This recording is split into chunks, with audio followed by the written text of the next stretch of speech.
start spreading the news. I'm leaving today. I want to be a part of it. New York, New York, these vagabond shoes are longing to stray right through the very heart of it. New York, New York, I want to wake up in a city that doesn't sleep and find I'm king of the hill, top of the heap. These little town blues are melting away. I'll make a brand new start of it in old New York. If I can make it there, I'll make it anywhere. It's up to you. New York, New York, New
¿Vos sos argentino o no? No, mis padres son argentinos.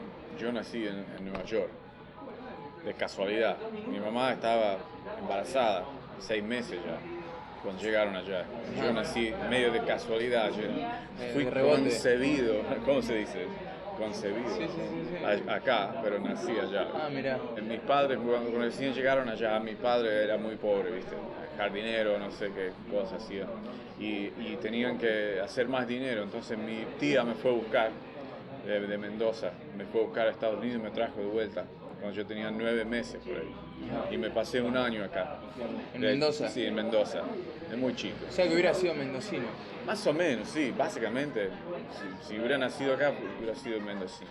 A los 10 años después vine otra vez, porque se divorciaron mis padres. Y ahí fui al colegio, ¿viste? De los 10 a los 14 viví acá. No hablaba nada de español, y tuve que aprender de cero. Pero hace mucho, tenía 10 años. Y después pasó mucho tiempo que no vine, porque en ese tiempo estaba el gobierno militar, ¿viste? La familia mía políticamente era brava. Entonces los milicos andaban atrás de ellos siempre. Y sí fue una temporada media fea. Entonces me quedó esa memoria media fea y no volví por años y años, muchos años.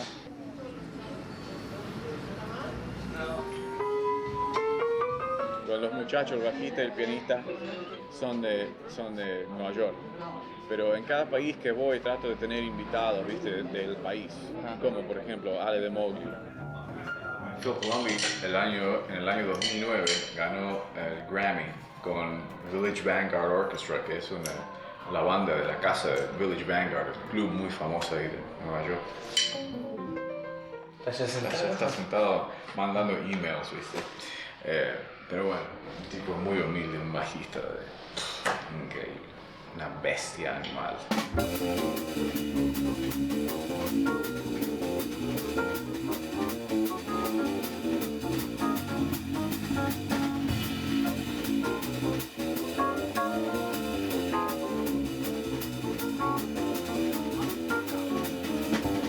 Después tenés pianista y Matthew guitarra. Freese, sí, tengo a Matthew Freese, también un monstruo, un compositor, ¿viste? toca con mucha gente en Nueva York.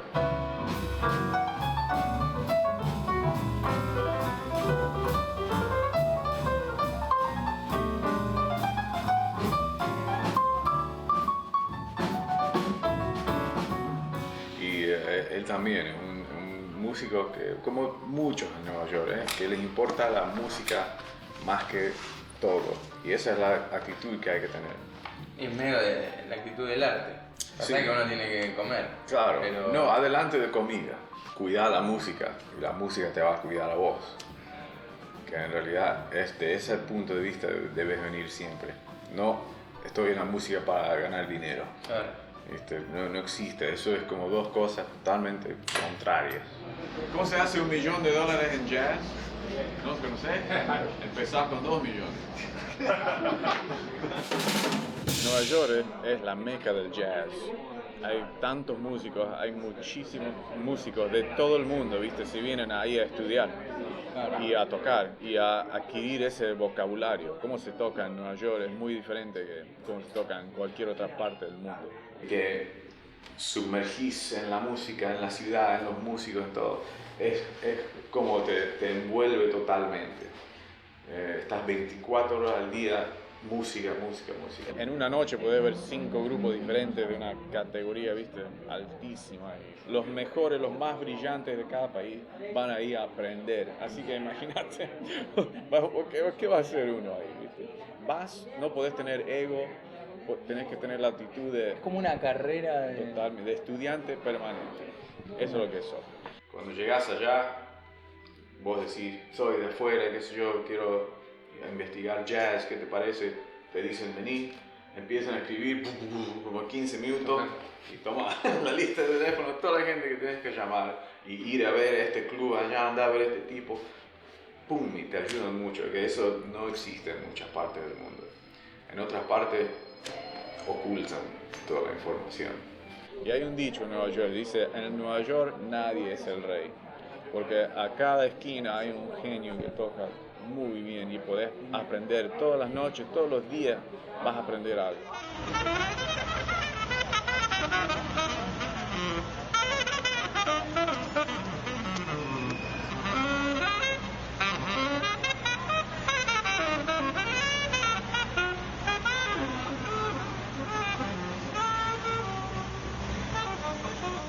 Pero a la misma vez es como una trampa en Nueva York, porque te hace así, te agarra esa energía, esa fuerza, la creatividad, pero para sobrevivir es muy difícil. Los alquileres son carísimos, ¿viste? Por una cosita así, Una caja de pagar zapatos. $3.000 por mes, no se puede.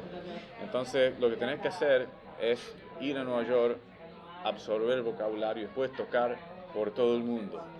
¿Viste? Así hacen muchos, todos los músicos. Es como un centrifuge, no sé cómo se dice en español. ¿Viste? Esa máquina que va rotando y tira como una centrifugadora. Exacto. Entonces los músicos se meten ahí y van Salen por por todo el mundo. Bam, bam, bam. ¿Viste? Eso es la energía de Nueva York que te lleva a eso. Y si no, te carcome. Te quedás ahí, ¿viste? Es muy difícil quedarse ahí y hacer dinero. ¿Viste? Terminás trabajando no sé qué cosa. No. Eso no es ya ser músico.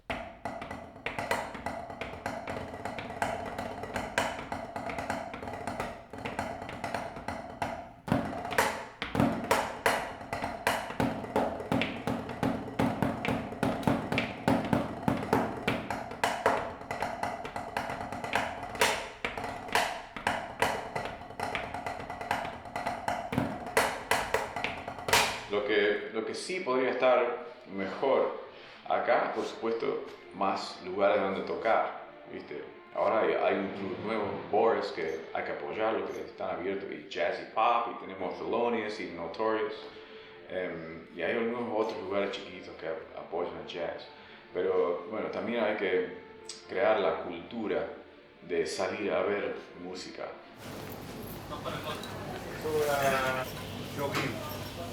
En realidad empecé a los 2 años, ¿viste? A los 2 años, sí. Con palos y tenía un redoblante, sí. ¿Y qué, tus padres son músicos? Sí, mi padre era un músico, por eso. Me metí bastante joven. Ni pensaste si querías ser músico. No, era automático, ¿viste? Venían los pibes a ensayar, la gente venía a ensayar a la casa y venía el baterista y armaba todas las cosas y me quedaba ahí sentado al lado del baterista como, ¿viste? Qué magia, ¿viste? Lo miraba. Cuando era chico quería tocar música cubana porque tuve un tío que vivió en Cuba un tiempo y trajeron cassettes, ¿viste? De música cubana y yo veía a mi familia cómo bailaban y qué alegría, ¿viste? Me ponía a estudiar la música, trataba de descifrar la cosa, era dificilísimo, no sabía nada, ¿viste? Entonces me quedé con eso, ¡buah! Esa música qué espectacular, ¿viste? No la puedo tocar, ¿cómo voy a hacer? Y escuchaba eso y me quedó grabado. Después veía a toda la gente, ¿viste? Mi familia bailando y todo eso y te crea como una sensación de, qué sé yo, esta música te transporta a la gente, ¿viste? Transporta a la gente a un lugar de alegría y paz y de todo. Entonces, por eso me generó mucho esa música, me generó mucho interés.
Ciclo de 3 compases es esto básicamente, contás el principio abajo y los demás arriba. Entonces tenés un pulso básico, 1, 2, entonces con el pie, 1, 2, y contás el ciclo así, 1, 2, 2, 2, 3, 2, 1, 2, 2, 2,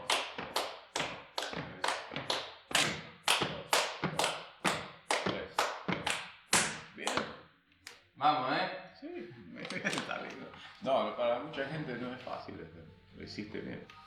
Es muy bueno estudiar así, porque te das cuenta de la estructura de ciclos, ¿no? Hay que siempre delinear las estructuras para no perderte en la línea de tiempo. Esos son los últimos estudios rítmicos, están volviendo a la manera antigua de aprender, la manera africana, la manera india. Cuando estás leyendo música, estás como un momento afuera de la experiencia musical espontánea. Entonces, para llegar a cerrar ese agujero, hay que ciertos procesos cerebrales y corporales tienen que estar en armonía con todo ese aparato, ¿viste? Y no lo estaba, había como una separación entre lectura y tocar. Entonces fui desarrollando unas pistas para que los muchachos practiquen. Y bueno, para mí fue cuando investigué música latina en realidad, que me di cuenta de todo esto. Cuando hablé con muchas personas de África, de Cuba. Por ejemplo, en Cuba, viene tu maestro, te enseña clave, no te lo escribe en un papel. Viene y te dice clave, te toca, ¿viste? Ahí te enseña así y te dice, esto es clave, y en la cara, ¿no? Allá te pone, ok, señor, este es su clave, 1, 2, 3, 4. Claro. No es lo mismo, ¿viste? Y ahí me di cuenta. Ahí fue como el momento que dije, bueno, empiezo con esto. Claro, y fue y le gustó muchísimo a todos los pibes. Y bueno, ahora ese libro está en conservatorio y lo usan de parte del currículum, ¿viste? Mucho. Yeah. Inner clock. Inner clock. Working the inner clock. Trabajando el reloj interno.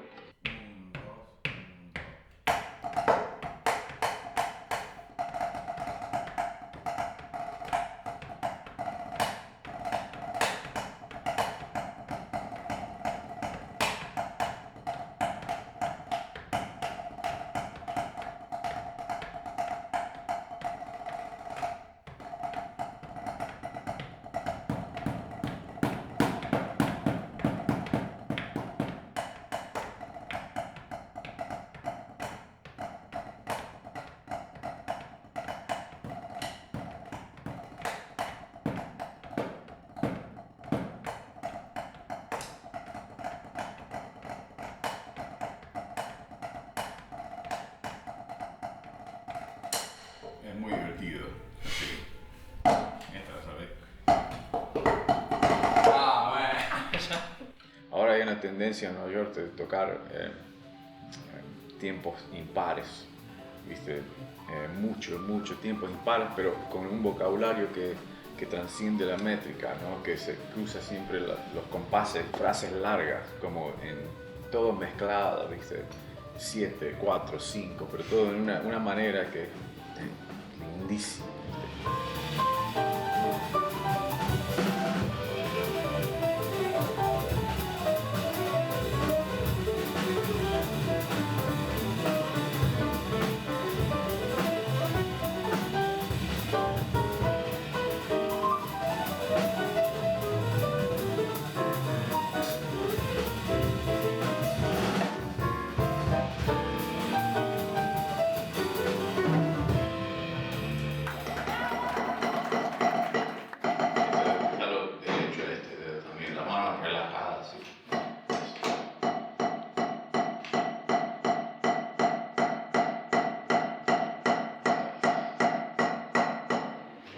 No lo tiré de eso.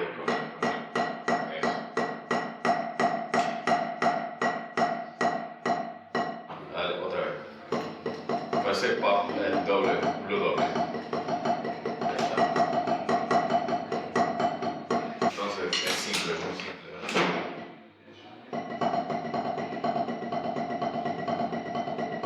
Me viene todo de acá. La cuestión es desacostumbrarse a esto y aprender eso.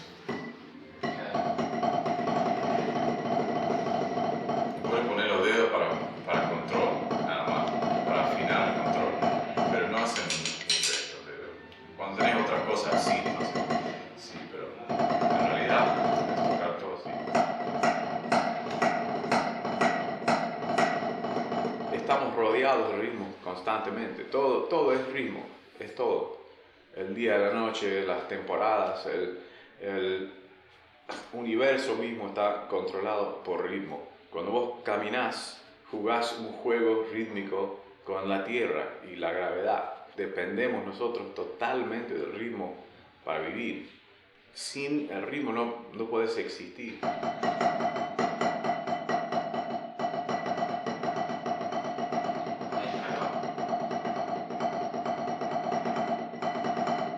Cuando haces paradiddles, entonces tenés que saber dónde levantar para otra cosa. Eso. El rebote es casi 85% de lo que vas a tocar. Cuando rebotás el palo, estás tocando ahí con la naturaleza, usando la gravedad, usando la batería, ¿viste? Cuando tocas simplemente con muñeca, vos estás haciendo todo, pero cuando tocas con rebote, es como si de repente triplica tu velocidad y tu relajación, se dice. Sí, y pasa a ser algo muy natural. Claro. Murray Spivak me enseñó mucho de esto. Murray Spivak es un gurú de las manos de Los Ángeles. Él trabajaba en las películas antes. ¿Viste el King Kong, la original? Ajá. Él fue el sonidista de esa película.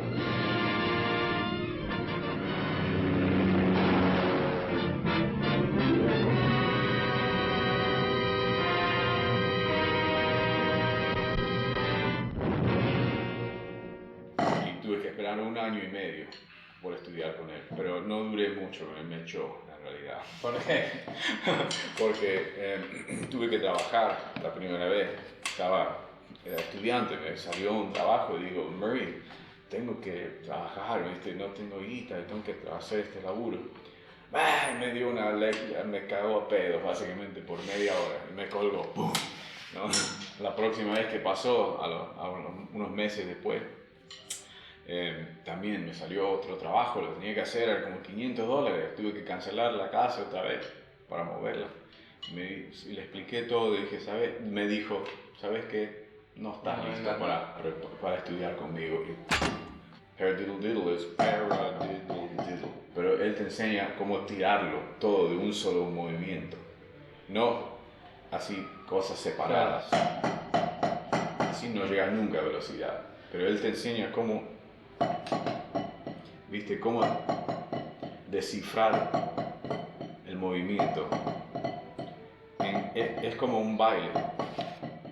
En cada movimiento hay frase. Ahí van haciendo. Ahora escuchás.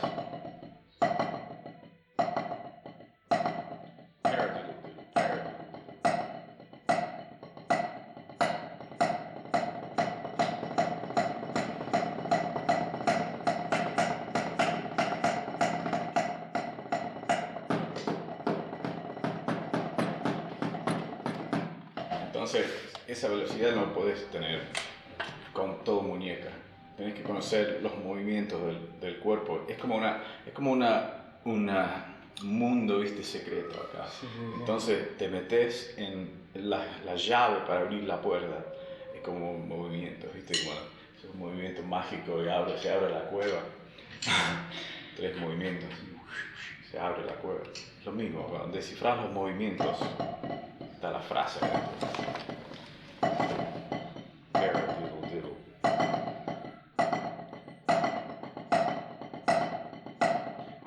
Creo que hay la tendencia en la música, la tendencia es de ponerte en un hueco, ¿viste? Tocas un poco de salsa o lo que sea, de repente sos baterista. En casilla. Sí, encasillando eso.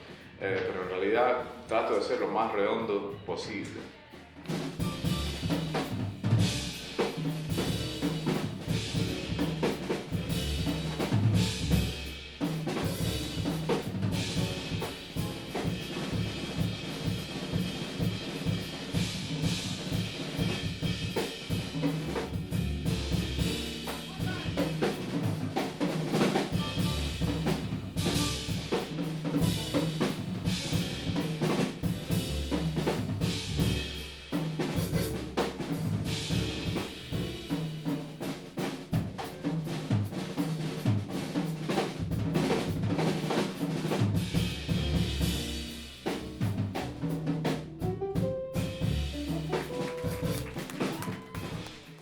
Para hacer cosas así, movimientos así, hay que empezar primero por la cultura y la gente. Se debe enseñar a la gente cómo salir de sus de lo cuadrados. De lo que te dan. Sí, y buscar. Hay que despertarse a la realidad que en realidad te están poniendo una cuchara con veneno. En vez de comida, te meten veneno para el beneficio de otras personas. Entonces, viste, crear eso, luchar contra eso es muy difícil. Y eso es lo que el jazz hace en realidad. El jazz es una forma de música casi la más agresiva que hay en ese sentido.